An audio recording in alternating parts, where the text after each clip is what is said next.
And I know we're in an election season. I ain't talking about any government or This is any. why I did not wear a yellow shirt, Kenny. I actually had a yellow shirt. I can give you a little story here. I actually had on a yellow top. I said, okay, Mhm. I'm just going to wear a yellow top and thing.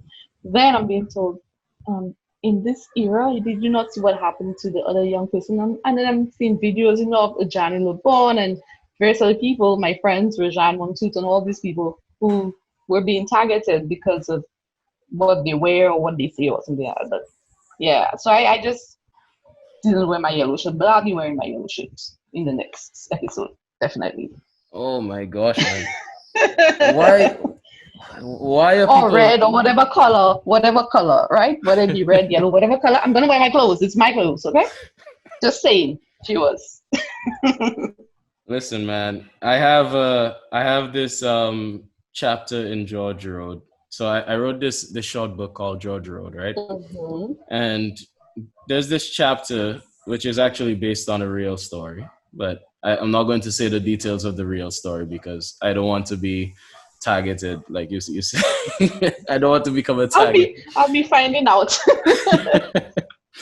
But so I just point out in the chapter how ridiculous it is when people get behind these party lines. It's one thing to be loyal to a certain party or a certain philosophy or something, but don't Right. let it blind you to the facts. Don't let it blind you to actual concrete policy and direction. Right. You know what I mean? And I Yes, find, definitely. yeah, man, and I find especially in the Caribbean, we often get caught on very surface level, preschool level politics where, oh, stop out from the book, just Right, right. And being ridiculous. upset with people over that. Oh my gosh, man. We And when we you we ask, play color politics. yeah, I'm going to start getting worked up. So anyway, Yeah, let me, let's move away from the whole political thing. You were saying about we're close we're close to an election or something, yeah. right. So yeah, aside from the election, yeah, and all that stuff, what would you Mhm. say that Caribbean governments have done right and what have they done wrong when it comes Hmm. to youth in the Caribbean? Hmm. Very good question. I would say what we've not done right is when it comes to our policies. And let's zone in on national youth policies, for example. And typical example, St. Lucia.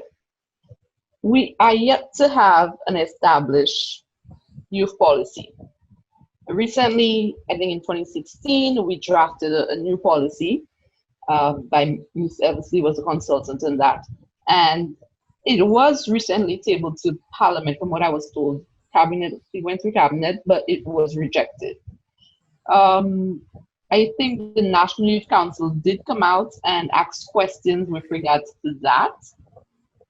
Yet, I've not, well, from my information, I've not seen or heard anything as it relates to a response to the National Youth Council as to why the policy was rejected and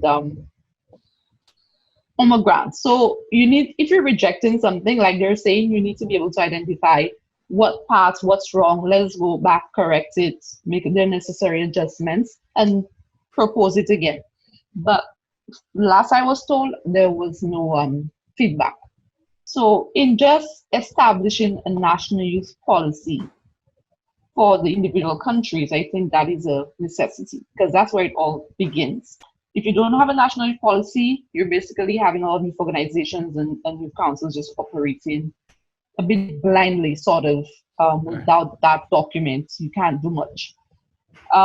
In addition to that, I would hope that these councils, these organizations are actually getting the financial support that they need to carry out a lot of the programs that are necessary, such as a lot of the social programs for our youth. If we want to actually have positive youth development, and if we mean it when we say we want the youth to be successful, we want them to be resilient, we need to be able to support those programs. And it's not just talking, talking, talking and saying, I support this. You need to put your money where your mouth is, basically. So there needs to be that level of financial support. Um, so just that, yeah. So we need to have established national policies, and we need to have financial support, basically subventions to the councils. What have they done right? I think the governments have, to some degree, recognized that youth have power, and I will touch on just briefly, especially when it comes to politics. We're going back to that.